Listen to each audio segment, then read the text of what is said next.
Assalamualaikum warahmatullahi wabarakatuh. Innal hamdalillah nahmaduhu wa nasta'inuhu wa nastaghfiruh wa na'udzu billahi min shururi anfusina wa sayyiati a'malina. May yahdihillahu fala mudilla lahu wa may yudlil fala hadiyalah. Asyhadu an la ilaha illallah wahdahu la syarikalah wa asyhadu anna Muhammadan abduhu wa rasuluhu amma ba'd. Pemirsa Fatwa TV dimanapun Anda berada, alhamdulillah kembali pada kesempatan ini saya dapat hadir ke tengah ruang siar Anda untuk melanjutkan kajian kita, program acara kita yang mengkaji salah satu matan, salah satu referensi dalam mazhab Imam Syafi'i yang sangat familiar di negeri kita yaitu kitab Matan Abu Syuja', atau yang lebih dikenal di kalangan para ahli ilmu dengan sebutan Matnul Ghayah fit Taqrib. Pemirsa Fatwa TV dimanapun Anda berada, di akhir sesi kita masih berbincang-bincang tentang hukum al-hajru, yaitu membatasi kewenangan pemilik harta, kewenangan sebagian orang yang memiliki kekayaan dari membelanjakan hartanya. Telah disebutkan pada pembahasan sebelumnya bahwa anak kecil, kemudian orang yang mengalami gangguan mental atau disebut dengan gila, atau safih, orang yang tidak pandai, tidak cakap untuk membelanjakan hartanya, atau sering disebut dengan pandir misalnya, sehingga dia sering tertipu, sering terperdaya ketika berbelanja, menjual barangnya. Demikian pula orang yang pailit. Orang yang pailit sehingga hutangnya lebih besar dibanding aset yang dia miliki. Mereka akan diberlakukan pada mereka hukum al-hajru, kewenangan untuk membelanjakan hartanya dibatasi atau dicabut, sehingga mereka tidak bisa menjual, tidak bisa membeli kecuali atas izin, baik izin dari walinya ataupun izin dari para kreditur, pihak-pihak yang menghutangkan dananya, menghutangkan uangnya kepada mereka. Kemudian di antara orang yang secara hukum syariat dibatasi atau bahkan dicabut kewenangannya untuk membelanjakan harta adalah wal marid al makhuf alaihi fima jawazat thuluth. Orang yang dalam kondisi sakit parah. Dalam kondisi sakit parah sehingga ada kemungkinan secara tradisi orang yang mengalami kondisi sakit semacam tersebut, penyakit yang sangat kronis, penyakit yang sering menyebabkan kematian, atau kondisi sakit yang sangat parah sehingga ada kemungkinan orang tersebut akan meninggal karena sakit ini. Dalam kondisi semacam ini, orang tersebut walaupun dia memiliki aset yang banyak, kekayaan yang banyak, kewenangannya untuk membelanjakan harta kekayaan dibatasi.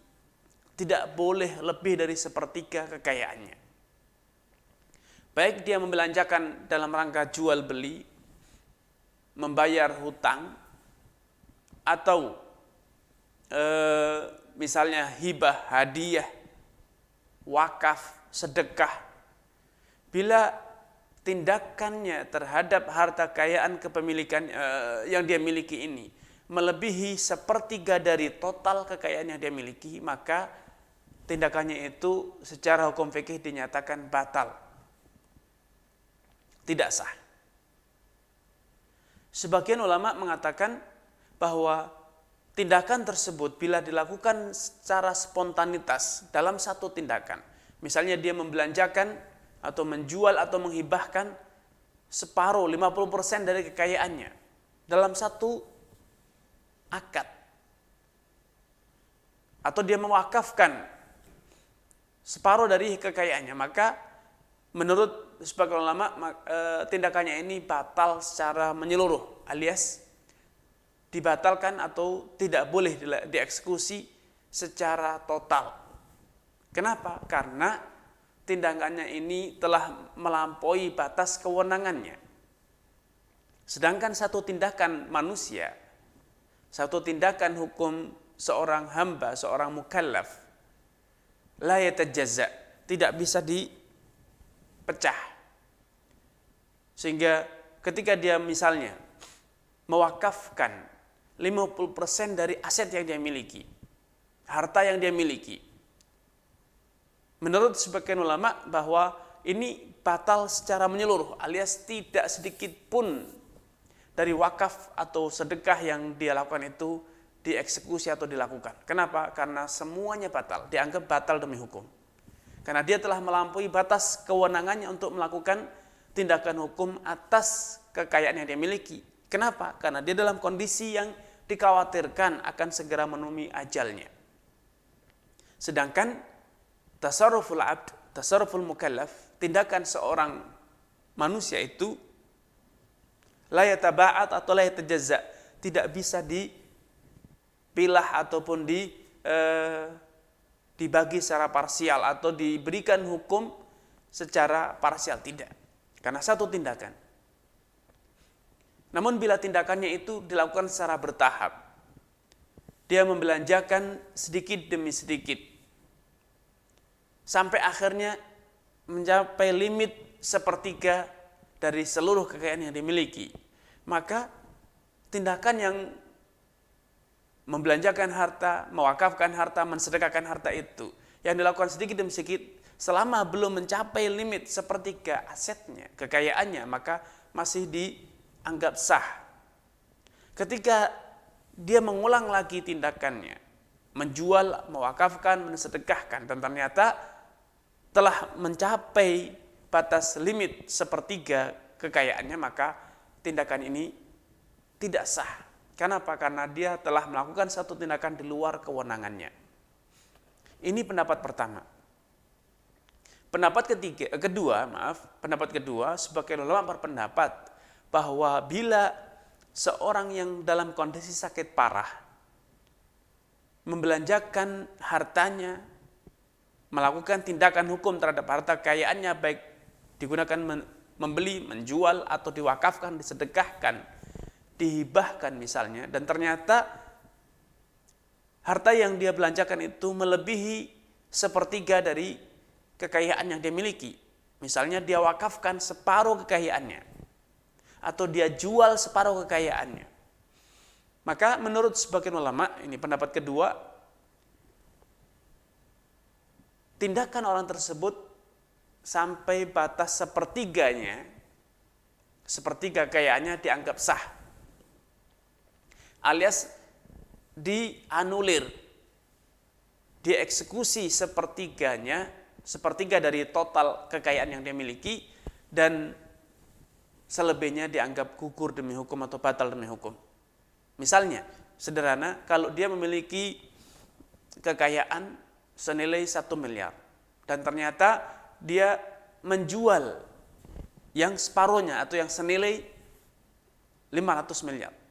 Atau kalau dia punya harta kekayaan berupa ladang 1 hektar, dia jual setengahnya yang 5.000 meter persegi. Padahal dia dalam kondisi sedang sakit parah, dalam sakit yang kritis. Maka menurut pendapat kedua ini, tindakan tersebut diterima atau dibenarkan sampai pada level sepertiga dari aset yang dimiliki. Sehingga kalau luas tanah yang dia miliki tersebut 1 hektar, maka sepertiga hektarnya terjual. Sepertiga hektarnya terjual atau dianggap sah dalam sedekah atau hibahnya. Tetapi sisanya yang melebihi sepertiga hektar dianulir secara hukum, dianggap batal demi hukum. Ya, Ini dua pemahaman, dua fatwa, dua pendapat di kalangan para ulama. Apa dasarnya? Kedua pendapat tersebut berpijak berdasarkan satu hadis yang sama, yaitu hadis sahabat Sa'ad ibn Abi Waqqas radhiyallahu ta'ala anhu wa an sa'iri ashabi Rasulullah sallallahu alaihi wasallam. Beliau menceritakan pengalaman pribadinya.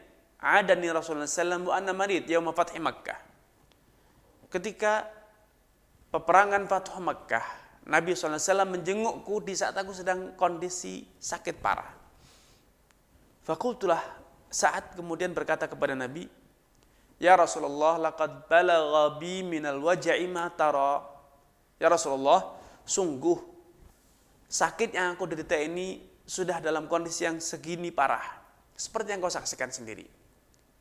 Wala yarithuni illa ibnah. Sedangkan aku tidak punya ahli waris kecuali satu anak gadis. Dalam pemikiran sahabat Sa'ad, bahwa seorang anak gadis tidak perlu diberi warisan. Kenapa? Karena dia akan menikah dengan lelaki yang akan mencukupi, yang akan menafkahinya, sehingga dia tidak perlu warisan. Maka sahabat Sa'ad berencana ingin menyedekahkan seluruh hartanya. Afa atasaddaqu bimali? Ya Rasulullah, apakah boleh dalam kondisi semacam ini aku mensedekahkan seluruh kekayaanku? Qala la, Nabi mengatakan tidak. Wa binisf, kalau tidak boleh semuanya, akan aku sedekahkan separuhnya. Lagi-lagi mengatakan, Nabi menjawab tidak. Wa thuluth, kembali sahabat Sa'ad bertanya, bagaimana kalau yang aku sedekahkan itu sepertiga? Nabi menjawab, ats-thuluth wa thuluthu katsir. Adapun sepertiga boleh, walaupun sepertiga itu terlalu banyak. Abdullah bin Abbas radhiyallahu taala anhu mengomentari hadis ini dengan mengatakan, "Lau ghaddan nasu 'anits thuluts ila rubu'." Andai masyarakat tidak menyedekahkan sepertiga aset kekayaannya, namun seperempatnya atau seperlimanya, tentu itu lebih baik. Karena dalam hadis di atas Nabi mengatakan sepertiga boleh, namun sepertiga itu masih terlalu banyak. Masih ats-tsulutsu katsir, kata Nabi, sepertiga itu masih terlalu banyak, terlalu besar untuk disedekahkan. Kemudian Nabi memberikan alasan mengapa orang yang dalam kondisi sakit parah tidak boleh mensedekahkan seluruh asetnya atau mayoritas asetnya, maksimal hanya sepertiga, dan akan lebih baik bila sedekah itu kurang dari sepertiga. Nabi memberikan alasan, innaka antadhara warathataka aghniya khairun laka min antadharahum alatan yatakaffafunan nas. Wahai Sa'ad, jikalau engkau nanti betul-betul mati sehingga meninggalkan anak keturunanmu, maka jikalau engkau meninggalkan mereka dalam kondisi kaya raya karena mewarisi harta yang banyak dari dirimu, khairun laka, itu lebih baik bagimu dibanding jika engkau mati nanti meninggalkan ahli waris dalam kondisi alatan, dalam kondisi miskin, dalam kondisi fakir, dalam kondisi tidak punya warisan. Akibatnya ada kemungkinan mereka setelah engkau mati yatakaffafunan nas, karena tidak punya aset, tidak punya warisan, akhirnya mereka minta-minta kepada orang lain. Ini alasan yang diutarakan oleh Nabi SAW mengapa beliau tidak merestui keinginan sahabat Sa'ad untuk mensedekahkan seluruh asetnya atau separuh dari seluruh asetnya. Beliau memberikan arahan sepertiga, dan sepertiga itu ternyata menurut beliau masih terlalu banyak. Sehingga saran Abdullah bin Abbas, kalau memang Anda ingin mensedekahkan atau berwasiat dengan aset yang Anda miliki sebelum Anda meninggal, maka idealnya maksimal Anda mensedekahkan seperempatnya atau seperlima. Tapi kalau Anda masih tetap bersemangat, memiliki ambisi yang besar untuk membawa serta harta kekayaan Anda bersama Anda meninggalkan dunia ini, atau yang disebut dengan wasiat, maka maksimal Anda hanya bisa mewasiatkan sepertiga dari kekayaan Anda. Nah, orang yang dalam kondisi sakit parah tidak boleh ya membelanjakan hartanya melebihi sepertiga.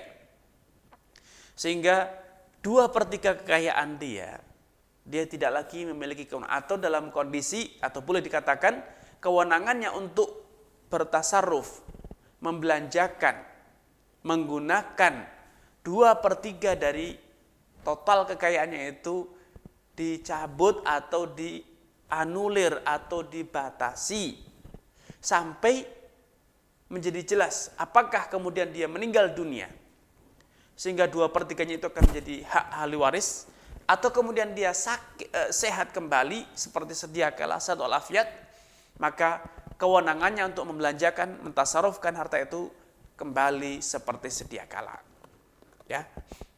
Kemudian kelompok terakhir dari pemilik harta yang kewenangannya membelanjakan harta itu dibatasi adalah al-'abdul ladzi lam yu'dan lahu fit tijarah, yaitu hamba sahaya yang tidak mendapatkan restu, tidak mendapatkan izin dari majikannya untuk membelanjakan atau memperdagangkan kekayaannya. Pernyataan al-Imam al-Muallif al-Imam Abu Syuja' rahimahullah ta'ala ini memberikan satu isyarat penting bahwa seorang hamba sahaya, seorang budak bisa jadi memiliki kekayaan, bisa jadi memiliki harta. Kenapa? Karena bisa jadi dia mendapatkan hibah, atau bisa jadi dia bekerja mendapatkan upah, atau yang lainnya. Sehingga seorang budak, walaupun dia budak, bisa jadi dia menikah, bisa jadi memiliki anak dan istri yang tentu mereka butuh nafkah. Sehingga karena dia menikah, bisa jadi majikannya memberikan izin untuk bekerja, mencari penghasilan. Dan kemudian dari penghasilan tersebut, dia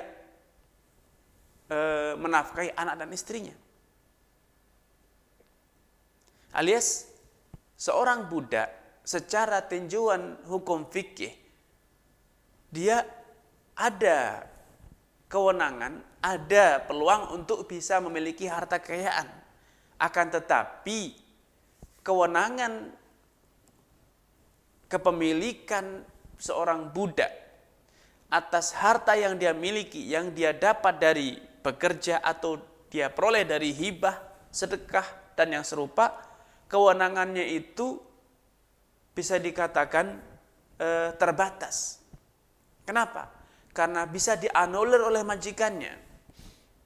Harta yang dia miliki bisa jadi diambil alih oleh majikannya, alias majikannya berwenang untuk menarik, untuk memiliki harta yang dimiliki oleh majikannya, oleh hamba sahayanya. Alih-alih hartanya, bahkan diri seorang budak tersebut bisa jadi dijual oleh majikannya. Karena itu kewenangan seorang budak atas harta yang dia miliki itu terbatas, lemah, karena bisa dianulir, bisa diambil alih oleh majikannya. Nah, seorang budak yang punya harta, baik itu adalah hasil jerih payahnya, atau mungkin warisan, atau mungkin hibah, bukan warisan ya. Seorang hamba tidak bisa mewarisi, seorang budak tidak bisa mewarisi, namun bisa dia menerima hibah, hadiah, sedekah. Harta yang dia miliki tersebut, kepemilikan seorang hamba atas harta tersebut lemah, karena majikannya bisa mengambil alih. Nah, harta yang dia miliki itu, karena kewenangannya terbatas, seorang budak tidak bisa semena-mena membelanjakannya, menyedekahkannya, menghibahkannya kepada orang lain. Kewenangannya hanya sebatas memanfaatkan harta tersebut untuk dia makan, untuk dia kenakan, untuk dia gunakan kepentingan pribadi ataupun keluarganya. Tetapi dia tidak boleh tidak boleh dan tidak dibenarkan untuk menjualnya, mengalihkannya kepada orang lain dengan cara hibah, sedekah atau yang lainnya. Sampai dia mendapatkan restu dari siapa? Dari majikannya. Karena dirinya dan seluruh aset yang dia miliki itu sejatinya adalah milik dari majikan. Milik dari majikannya. Sehingga kalau dia ingin menjual, ingin menghibahkan, menyedekahkan, maka dia harus meminta izin dari siapa? Dari majikannya. Agar majikan tersebut sebagai pemilik yang lebih kuat, yang pemilik yang secara hukum syar'i ataupun secara hukum perdata dalam aturan hukum syariat, majikannya lah yang berwenang lebih atas diri budak tersebut dan juga harta kekayaan yang dia miliki. Sehingga bila dia tidak mendapatkan restu dari majikannya untuk memperdagangkan harta tersebut atau mengalihkan kepemilikan kepada orang lain, maka budak tidak bisa. Kewenangannya untuk mengalihkan kepemilikan atas aset yang dia miliki, harta yang dia miliki, atau memperjualbelikan barang yang dia miliki dibatasi oleh izin dari siapa? Dari majikan. Dengan demikian majikan, pemilik budak, berwenang untuk memberikan izin secara open, secara terbuka kepada sebagian atau seluruh budak yang dia miliki untuk membelanjakan, menggunakan, mengalihkan kepemilikan kepada siapapun yang mereka miliki atau mereka inginkan. Sebagaimana majikan juga berhak berwenang untuk membatasi kewenangan budaknya. Misalnya budaknya hanya diizinkan untuk berdagang, maka kewenangan budak hanya memperjualbelikannya, menyewakannya, tapi tidak berwenang untuk menghibahkan, menyedekahkannya. Kenapa? Karena kewenangannya dibatasi oleh izin majikan. Kalau ternyata majikannya memberikan izin hanya untuk menyewakan, maka budak tidak berhak untuk menjual, tidak berhak untuk mensedekahkan atau menghibahkan. Dia hanya berwenang untuk menyewakan karena izin dari majikannya hanya untuk menyewakan. Sehingga kewenangan budak itu kembali kepada izin dari siapa? Dari majikan. Ya. Keenam orang ini, yang pertama anak kecil, yang kedua orang yang gila, yang ketiga orang yang cacat mental, kemudian yang keempat adalah orang yang pailit, yang kelima adalah orang yang sakit parah, dikhawatirkan akan meninggal dunia dari penyakit tersebut. Yang keenam adalah budak yang tidak mendapatkan izin untuk membelanjakan atau memperdagangkan aset dan kekayaan yang dia miliki. Keenam orang ini secara tinjauan ilmu fikih disebut dengan al-mahjur. Orang-orang yang kewenangannya untuk bertasarruf, menggunakan harta kekayaannya atau memindahkan kepemilikan harta kekayaannya itu dibatasi, baik secara mutlak semuanya, semisal yang terjadi pada anak kecil, orang gila, ataupun sebagiannya, sebagaimana yang terjadi pada orang yang sakit parah. Kewenangannya atas aset yang dimiliki hanya dibatasi sepertiganya. Dan perlu diingatkan kembali bahwa tujuan dari adanya syariat al-hajru membatasi kewenangan orang untuk membelanjakan hartanya ini secara global ada dua. Yang pertama, dan ini yang paling banyak, dalam rangka memproteksi harta tersebut, melindungi harta tersebut agar tidak dihambur-hamburkan, tidak rusak. Agar siapa? Agar apa? Agar pemiliknya pada saat nanti membutuhkan masih memiliki harta tersebut. Seperti yang terjadi pada orang gila, anak kecil, orang yang pandir ataupun yang cacat mental sehingga tidak mampu membelanjakan hartanya. Mereka dibatasi kewenangannya untuk kepentingan mereka sendiri, sehingga hartanya tidak segera habis, hartanya tidak rusak, dihambur-hamburkan karena keterbatasan kemampuan mereka.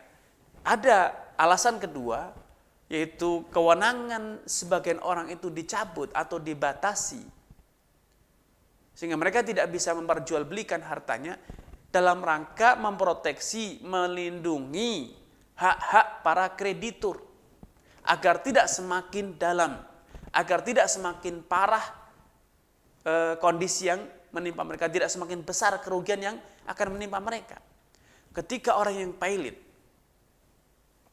pailit sudah dalam kondisi meyakinkan bahwa asetnya terlalu kecil bila dibanding total tagihan hutangnya, maka orang tersebut bisa digugat ke pengadilan untuk hakim menerbitkan keputusan pailit, sehingga seluruh asetnya akan segera diinventaris dan kemudian dilelang untuk memenuhi tanggungan hutang piutang yang harus dibayar, sehingga pihak kreditur tidak semakin terancam hak-hak mereka. Ini keenam kelompok orang yang secara tinjauan syariat kewenangannya membelanjakan harta itu dibatasi atau bahkan dicabut, baik secara permanen ataupun secara terbatas dalam waktu tertentu saja, sesuai dengan tujuan dari adanya syarat al-hajru tersebut. Ya, ini yang bisa kami sampaikan pada kesempatan kali ini. Semoga bermanfaat bagi Anda semuanya, menambah hasanah keilmuan Anda, dan kurang lebihnya saya mohon maaf. Billahi taufiq wal hidayah. Wassalamualaikum warahmatullahi wabarakatuh.